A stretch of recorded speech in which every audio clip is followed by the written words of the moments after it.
Colossenses 3, do 1 ao 11. Eu quero falar com você hoje sobre o seguinte tema: as evidências de uma verdadeira conversão. Eu estava preparando esta mensagem, não seria para hoje, mas ontem, conversando com um irmão, em algum momento à tarde, surgiu essa dúvida entre nós na conversa sobre algumas conversões que são verdadeiras, outras que não são.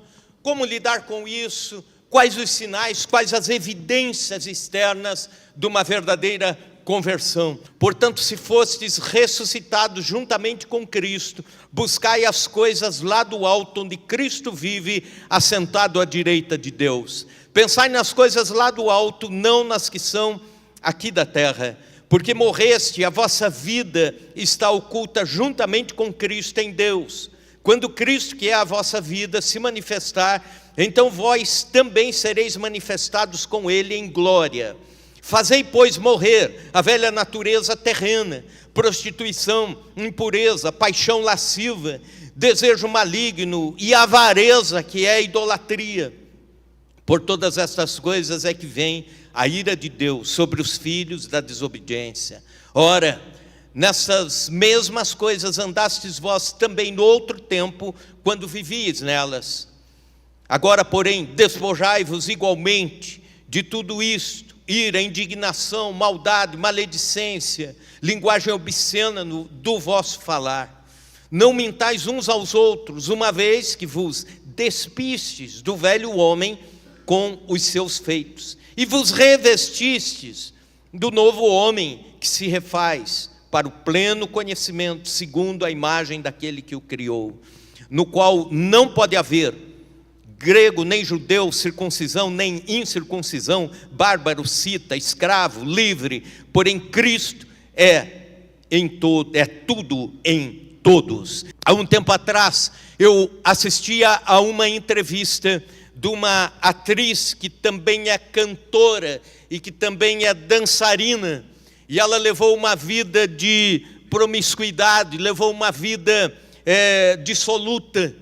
E é interessante que ela, falando sobre a sua conversão, ela cita que a partir de uma data tal ela passou a pertencer à igreja, e aí ela cita o nome da igreja, e é interessante que ela diz assim: e eu não precisei mudar nada, não precisei mudar em nada, continuo sendo a mesma pessoa e fazendo as mesmas coisas que fazia. E eu fiquei pensando, onde Cristo entrou, onde houve transformação ou não na vida dessa pessoa.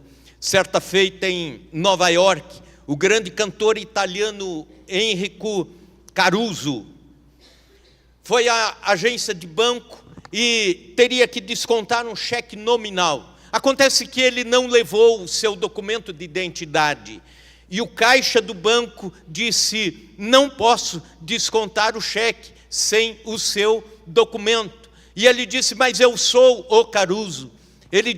O caixa disse: eu sei, mas não posso.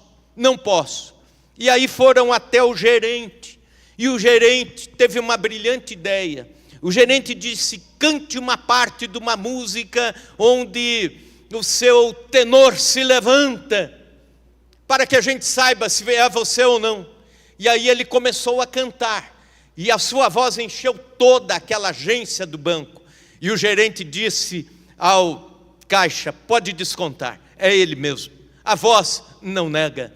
Querido irmão, querida irmã, quando somos convertidos realmente a Cristo, quando Cristo faz uma mudança, uma transformação em nossas vidas, existem sinais evidentes, existem sinais claros. A sociedade vai notar a diferença, parentes e amigos vão notar que algo diferente está acontecendo em você, através dessas evidências. Portanto, há evidências de uma verdadeira conversão. O apóstolo Paulo termina o capítulo 2, aliás, o capítulo 2 inteiro, ele trabalha o que não é uma conversão. Aqui ele fala sobre apenas critérios de religiosidade, que as pessoas achavam que, seguindo certos ritos da religiosidade, do gnosticismo ou do judaísmo, iriam dessa forma estar mais perto de Deus, iriam ser mais santificados ou teriam sinais da nova vida com Cristo. Mas ele desconstrói isso e parte para o capítulo 3, dizendo exatamente o que é o sinal, quais são os sinais de uma nova vida com Cristo. Em primeiro lugar, primeira evidência, o verdadeiramente convertido deseja as coisas do céu mais do que as da terra.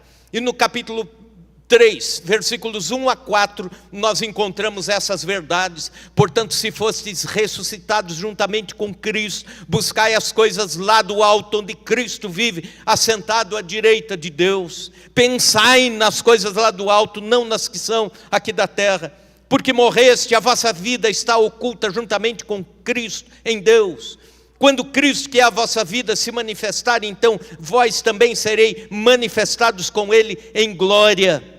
Então, o verdadeiramente convertido deseja as coisas do céu mais do que as da terra. E para isso é necessário considerar algumas coisas importantes aqui, que Paulo está dizendo nesses 4 primeiros versículos. Em primeiro lugar, os convertidos se identificam com Cristo. E ele começa dizendo, aliás, no versículo 3, que nós morremos com Cristo.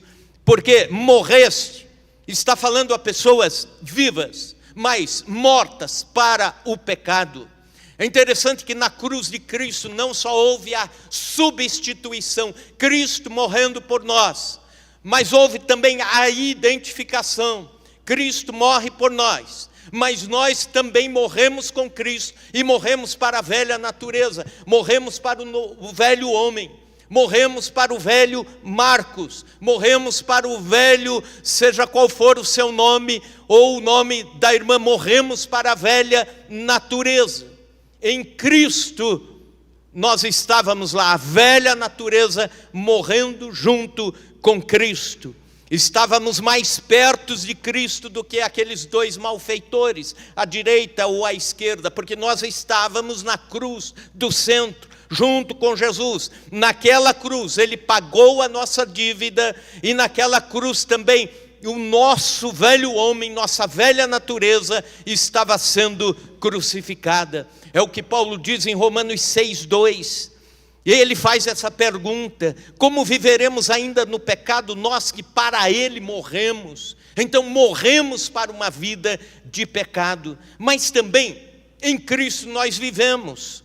Veja o versículo 4, quando Cristo, que é a nossa vida, se no versículo anterior ele diz que nós morremos, no versículo seguinte ele fala que Cristo é a nossa vida. A ideia de vivermos com prioridade para Cristo. Gálatas capítulo 2, versículo 20, não sou eu mais quem vive, mas Cristo vive em mim. Temos a vida de Cristo em nós. Não é estar com Cristo, é muito mais do que isso, ter a vida de Cristo em nós. É mais ou menos como um comentarista bíblico diz, quando alguém diz assim: a música é a minha vida. Ou então outro diz assim: o trabalho é a minha vida. Ou há quem diga: o esporte é a minha vida. Essa pessoa que trabalha bastante e diz que a vida é o trabalho, ou então que pratica o esporte, ou então que a música é a sua vida, não está dizendo que é só a música ou só o esporte, mas a prioridade, o que ele mais gosta, o que ele mais faz, enfaticamente, intensamente. E da mesma forma, quando nós somos convertidos a Cristo, nós vivemos Cristo intensamente, nós vivemos Cristo dia após dia, nós queremos estar em Cristo, nós queremos imitar a Cristo. Mas também, o texto diz, no versículo 3, a última parte, que a nossa vida está oculta juntamente com Cristo em Deus. O que isso significa? Nós estamos escondidos em Cristo. Então, aqui, está uma explicação, um desafio que Paulo faz aos crentes de Colosso. Na igreja de Colosso havia um grupo que dizia assim, eram chamados os cristãos gnósticos, aqueles que acreditavam que havia um conhecimento escondido e que somente teria uma intensa comunhão com Deus quem conseguisse decifrar alguns segredos da fé cristã. E eles criam, inclusive, que existiam livros de sabedoria, que eram chamados de apócrifoi, que nesses livros estavam os segredos de sabedoria para uma vida mais próxima de Deus. E esses livros eram escondidos, eram chamados tesouros escondidos dos livros de sabedoria. E eles viviam tentando encontrar esse livro. E Paulo está dizendo, nós estamos ocultos em Cristo, nós já estamos escondidos em Cristo. E nele nós temos toda a sabedoria. E nós estamos em Deus porque estamos escondidos em Cristo. Então não há algo a ser revelado a mais do que Cristo. Não há um segredo a mais. É como se Paulo estivesse dizendo nesse versículo: para vós outros o segredo dos tesouros da sabedoria estão escondidos em livros secretos. Mas para nós outros, porém, Cristo é o tesouro da sabedoria e nós estamos escondidos nele. Isso nos dá segurança, nos dá satisfação, nos dá completude. A ideia de estarmos em Cristo, somos completos. Também nós estamos glorificados em Cristo. A última parte do versículo 4, vós também sereis manifestados com ele em glória. Quando ele se manifestar, diz o apóstolo João, primeira epístola de João, capítulo 3, versículo 2, que diz: quando ele se manifestar, nós que estamos escondidos com ele, também seremos manifestados em glória, e seremos semelhantes a ele. É óbvio que nós não somos da mesma essência de Cristo, como Cristo é da mesma essência de Deus e do Espírito Santo em Trindade, mas ele é o nosso modelo maior, ele é a nossa fonte, e a mente e os decretos de Deus já definiram que quando nós fomos alcançados por Cristo, nós já estamos glorificados em Cristo. Ainda não, mas já. Eu explico. O apóstolo Paulo diz em Romanos 8:30, e aos que predestinou, a estes também chamou, e aos que chamou, a estes também justificou, e aos que justificou, a estes também glorificou. Então, a palavra do Senhor disse que nós somos predestinados em Cristo antes da fundação dos séculos, antes da fundação do mundo, e também que nós já fomos glorificados nele. Então, está no passado, não é algo ainda para o futuro, mas é algo que já está garantido. Quando Jesus voltar, estaremos em corpo glorificado semelhante a Cristo. Seria mais ou menos como alguém que vai dar um presente. Digamos, alguém passa na Isabela Móveis e quer dar um presente para a irmã Matilde, e chega lá, paga a conta, escolhe o presente, e diz assim: está tudo pago, tudo ok, entreguem na segunda-feira, antes do almoço. Então já está pago, já está garantido, já está feito o presente, só falta receber. Da mesma forma, a nossa glorificação em Cristo já está garantida, desde a obra redentora do Senhor, e receberemos. Então, o cristão verdadeiramente convertido sabe disso. Nós estamos glorificados em Cristo, mas também o cristão verdadeiramente convertido tem aspiração por Cristo, ele quer Cristo. Versículos 1 e 2, ele busca a Cristo, ele tem interesse maior por Cristo do que por qualquer outra coisa nessa vida. Os convertidos buscam mais a glória de Cristo do que a glória terrena, do que a glória desse mundo.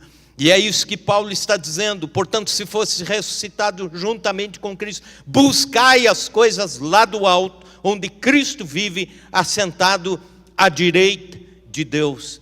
E quando está aqui o verbo buscar, está dando a ideia de busca contínua, habitual. Isso se faz com a oração, com o estudo da palavra de Deus. Isso se faz com as disciplinas cristãs, as disciplinas de vida com Deus, as disciplinas devocionais, através do jejum, da oração, da busca intensa para com Jesus. Por quê? Porque Jesus disse: buscai primeiro o reino de Deus e a sua justiça, e as demais coisas, elas serão acrescentadas. É apenas o desdobramento de alguém que tem Cristo como prioridade. Também, os convertidos pensam mais nas coisas dos céus do que nas coisas da terra. É o pensar. Não significa apenas o pensar e raciocinar, mas a ideia é o pensar motivado, é o pensamento de motivação, é o querer o céu, ansiar as coisas de Deus, estar motivado, animado para isso. E nós precisamos disso. Nós precisamos entender de uma vez por todas que a nossa pátria é lá, a nossa eternidade vai ser lá. Não podemos ficar vivendo a vida como se fôssemos viver eternamente aqui. Aqui estamos de passagem.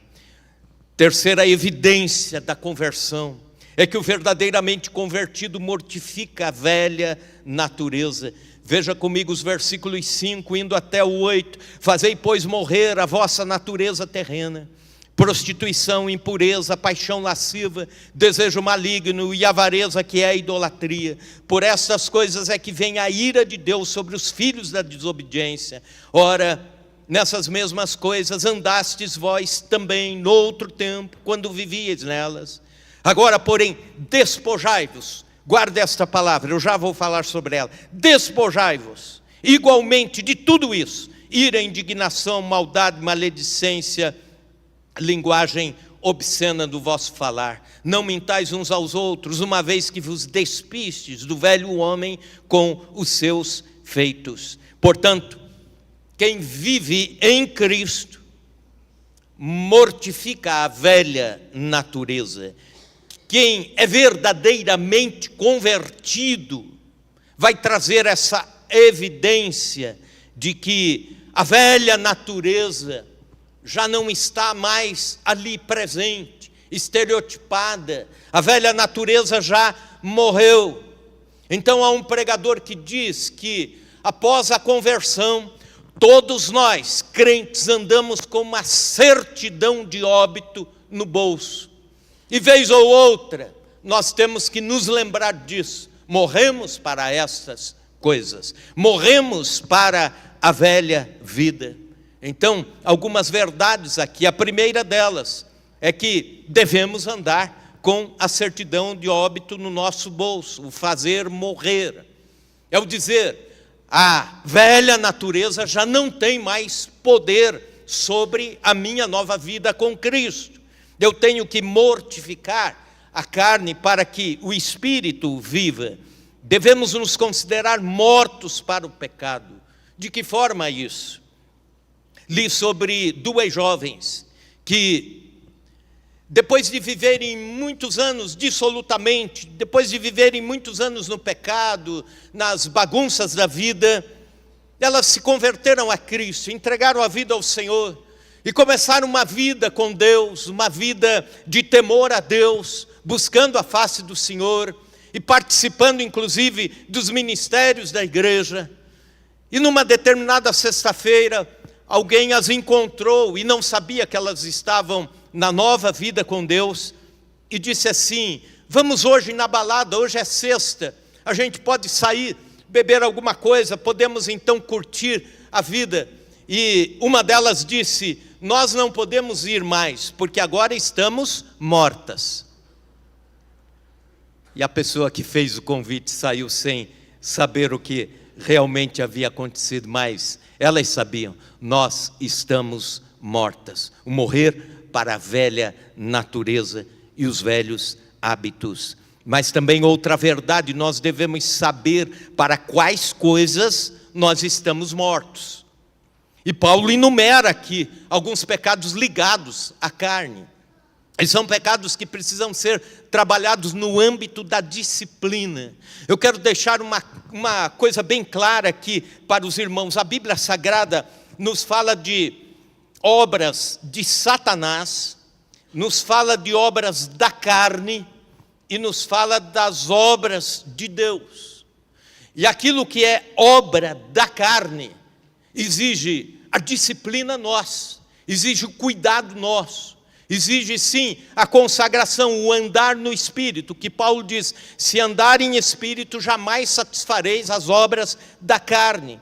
E Paulo enumera aqui alguns pecados, por exemplo, pecados morais, prostituição, impureza, lascívia. A prostituição, o que é? No grego é porneia, a imoralidade sexual, mas também vem com uma raiz na palavra que tem a ver com vender. Então, o sexo comercializado, alguém fazendo prazer para alguém ter lucro, seria mais ou menos essa a ideia. A impureza, ele também fala sobre isso, é a vida libertina, é toda forma de sujeira moral, putrefação, perversão sexual. Ele fala também sobre outra coisa que devemos matar na nossa vida, a paixão lasciva, que é o desejo irrestrito, o impulso pela perversão sexual. É aquela ideia de mentes que não dão descanso, pessoas que estão sempre pensando em sexo, em mais sexo, e veem a vida com esses olhos. Já viram pessoas assim? Isso é chamado na Bíblia de paixão lasciva, é pecado condenável. Portanto, Paulo continua falando de pecados sociais. Ele fala sobre desejo maligno. Veja comigo o versículo: fazei, pois, morrer a natureza terrena, prostituição, impureza, paixão lasciva. E aí, mais dois pecados que aparecem aqui: desejo maligno e avareza, que é a idolatria. Pois bem, desejo maligno é o desejo pecaminoso de que alguém se dê mal, é o desejo pecaminoso de que seu concorrente vá à falência. É mais ou menos essa a ideia do texto, o desejo de que as coisas venham bem para você, mesmo que haja mentira, desonestidade, etc. É isso exatamente que significa essa palavra desejo maligno. E ele continua dizendo a avareza.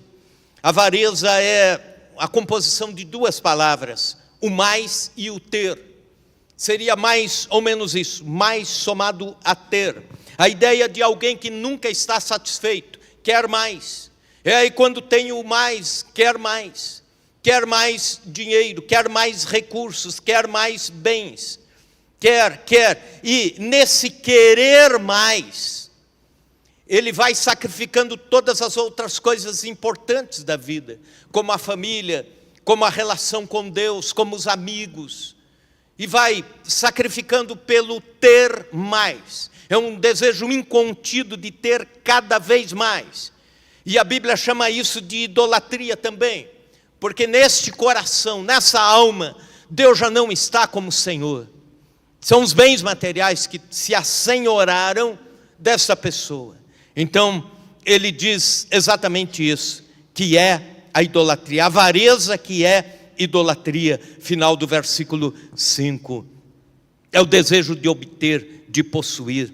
Pois bem, também outra verdade, nós devemos nos despojar das mortalhas da velha vida e deixá-las na sepultura. E aí que entra o versículo 8 que eu falei: agora, porém, despojai-vos igualmente de tudo isso. A palavra despojar vem do meio militar romano. Era quando um soldado indisciplinado seria excluído das legiões romanas.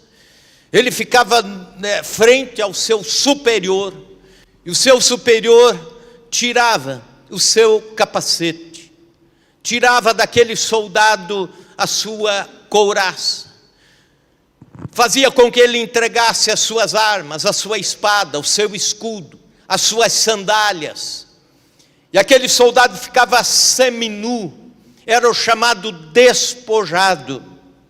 E a palavra de Deus está dizendo que quando nós deixamos a velha vida sem Deus, nós somos despojados do velho homem. Não esqueça isso. Despojados dos velhos hábitos. Nós deixamos lá na velha vida tudo aquilo que não agradava a Deus. Agora, porém, despojai-vos igualmente de tudo isso. E aí, pecados ligados ao temperamento: ira, indignação, maldade, maledicência, linguagem obscena do vosso falar. Pois bem, ira, a palavra thumos, que quer dizer no original aqui que aparece, é a explosão. É aquela pessoa que por qualquer coisa explode, ferve imediatamente. E é um sinal da velha natureza, é o que o texto bíblico está nos dizendo.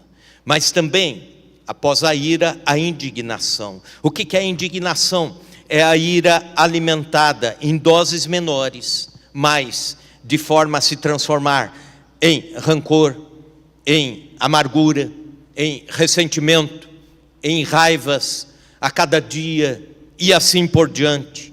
Não é o ferver e o explodir de uma vez só, mas o alimentar a ira consistentemente, diariamente, cotidianamente.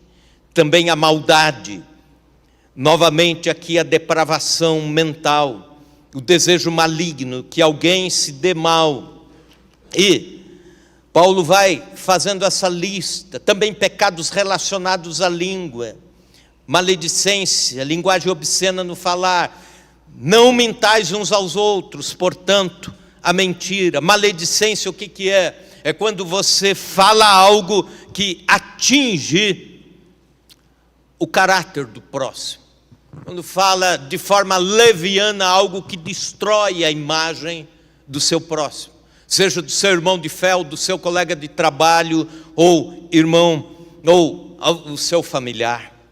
Linguagem obscena é aquela linguagem abusiva, grosseira, onde ali existe o prazer em forma de fala.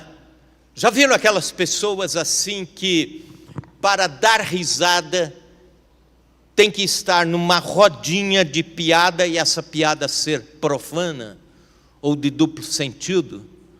E aí a pessoa acha graça.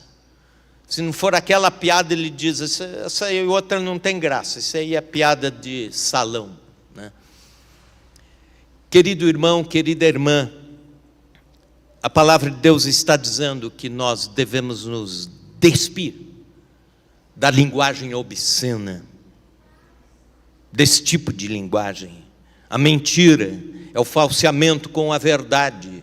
Não é só a mentira de uma forma crassa, mas é a mentira também quando você esconde parcialmente aquilo que precisava ser dito. É o falseamento com a verdade. Então, em tudo isso, nós encontramos a imagem do novo convertido, alguém que mortifica essa velha natureza. Em quarto lugar, o verdadeiro convertido reveste-se de Cristo. Versículos 10 e 11, finalmente. e vos revestistes do novo homem, que se refaz para o pleno conhecimento, segundo a imagem daquele que o criou, no qual não pode haver grego nem judeu, circuncisão nem incircuncisão, bárbaro, cita, escravo, livre, porém Cristo é de tudo em todos. Algumas verdades aqui nesses 2 versos. A primeira delas é que, porque o velho homem morreu, um novo homem deve assumir o controle em nossa vida. Se vivemos em Cristo agora, é Cristo que nos comanda, é a imitação de Cristo que vai dirigir a nossa vida. O ato de salvação nos coloca automaticamente num processo de santificação. E aí nós vamos crescendo à imagem de Cristo, vamos imitando a Cristo, vamos de passo em passo, de fé em fé, como diz um cântico, nós vamos crescendo, nós vamos imitando o nosso Senhor. Outra verdade, porque o velho homem morreu, o novo homem continuamente precisa ser renovado em Cristo. Continuamente nós precisamos de renovação. E no versículo 10 nós encontramos os meios para isso. O conhecimento, revestir-se do novo homem que se refaz pelo pleno conhecimento. Então precisamos conhecer a Cristo. Conhecemos a Cristo através da palavra, conhecemos a Cristo através da leitura bíblica, conhecemos a Cristo orando, buscando a Cristo, conhecemos a Cristo, conhecendo a igreja de Cristo. Por isso é importante a vida em comunidade, também pela transformação à imagem de Cristo. Ainda no versículo 10, segundo a imagem daquele que o criou. Portanto, se alguém perguntasse com que palavras, diga 3 palavras que definem a história da salvação. Eu diria a primeira, formação. A segunda, deformação. Deus formou o homem, mas o pecado deformou o ser humano. E a terceira, transformação. Em Cristo nós somos transformados. Em Cristo voltamos a ter a imagem de quem nos criou. Em Cristo nós voltamos a ter a imagem de Deus. Temos na nossa vida. Isso começa a se reconstruir nesse processo de santificação. Alguns estão mais adiante, outros mais atrás, mas todos nós estamos caminhando em direção ao nosso alvo, em direção a Cristo, em direção à nossa Jerusalém celestial. Todos nós estamos indo. Então, nesse ir, nós estamos sendo transformados cotidianamente, diariamente. A imagem do ser humano não foi totalmente deformada, mas todas as áreas do ser humano tiveram deformações pelo pecado. Todas as áreas, sentimental, moral, emocional, espiritual, nem se fale, a economia e tudo mais. Todos nós ainda vivemos nessa luta contra o pecado. É como uma pessoa que se aproxima numa noite enluarada de um riacho cristalino e consegue ver no reflexo daquela água a sua imagem. Mas se a água estiver poluída, a imagem ou não aparece, ou aparece muito mal. É isso que o pecado fez na vida do ser humano. Não conseguimos refletir Cristo absolutamente. Mas quando Cristo entra na nossa vida, nós começamos a partir de então com uma nova água cristalina e começamos a refletir a imagem de Jesus. Outra verdade é porque o velho homem morreu, o novo homem em Cristo não conhece muros de separação. Versículo 11, no qual não pode haver grego nem judeu. Havia uma separação muito grande entre gregos e judeus no primeiro século da igreja. E os gregos convertidos a Cristo eram considerados de segunda categoria, e os judeus convertidos a Cristo eram considerados de primeira categoria. E Paulo está dizendo, nessa nova vida com Deus, nessa nova vida cristã, nessa evidência de verdadeiramente convertido, nós não vamos ter judeus e gregos, não teremos essa separação. Também bárbaros e citas, os gregos eram discriminados dos crentes judeus, mas eles discriminavam os bárbaros, que eram os povos incultos. E aí, muito mais ainda, um povo chamado cita, os citas eram ainda mais bárbaros ainda, e os bárbaros convertidos a Cristo não gostavam daqueles outros. Então formava-se uma cadeia de gente não gostando de gente, gente com barreiras com relação à raça. E o texto está dizendo que na conversão a Cristo isso não existe mais. Um verdadeiro cristão jamais será racista, absolutamente, jamais. Além de ser crime na nossa nação, isso é sinal de velha vida. Porque em Apocalipse capítulo 5, versículo 9, a palavra de Deus diz que Jesus morreu para comprar com o seu sangue todos aqueles que procedem de todas as tribos, línguas, povos e nações. Aleluia! Barreiras religiosas. Paulo dizendo, não há circuncisão nem incircuncisão. Circuncisão eram os crentes que vinham do judaísmo e diziam, você tem que passar pelos ritos do judaísmo para depois ser aceito no cristianismo. E os incircuncisos eram aqueles que diziam, não, você pode vir do paganismo e vir diretamente para a fé cristã. E aí, mais uma vez, na igreja primitiva, os crentes eram divididos em grupos, ou barreiras culturais, ou então barreiras sociais, escravos e livres. É interessante que a palavra de Deus destrói barreiras. O cristianismo destrói barreiras, muros de separação. E esse é um sinal na vida de um convertido. Mas outra verdade é porque o velho homem morreu e Cristo é tudo por nós. Cristo é tudo para nós. A última frase desses versículos. Porém, Cristo é tudo em todos.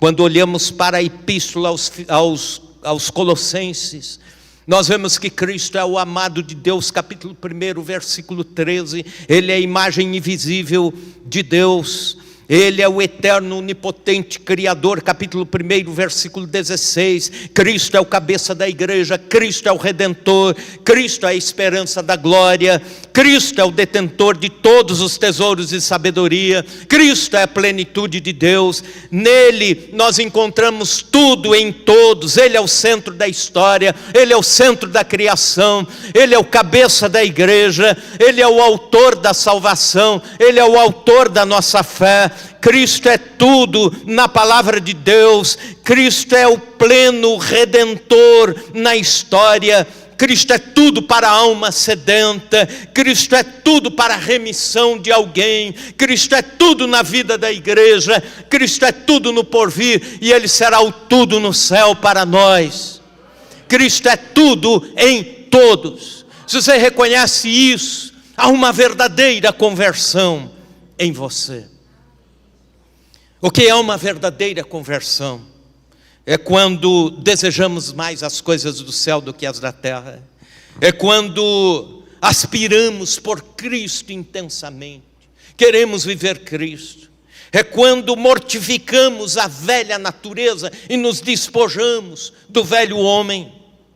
A verdadeira conversão acontece quando o convertido reveste-se de Cristo. E Cristo passa a ser tudo na sua vida. Talvez você já teve essa dúvida que eu tive. Como é a evidência de verdadeira conversão? Quais são as evidências? E isso me faz pensar num grupo de profissionais que existe na Casa da Moeda norte-americana. Eles são pagos para ficar 8 horas por dia olhando para as notas de dólar. Por quê? Eles precisam ver os detalhes, estudar os detalhes, acostumar os olhos com os detalhes das notas verdadeiras, para conseguirem rebater o mundo criminoso da falsificação de dólares. E aí alguém perguntou: por que vocês não estudam então as falsificações, as notas falsificadas?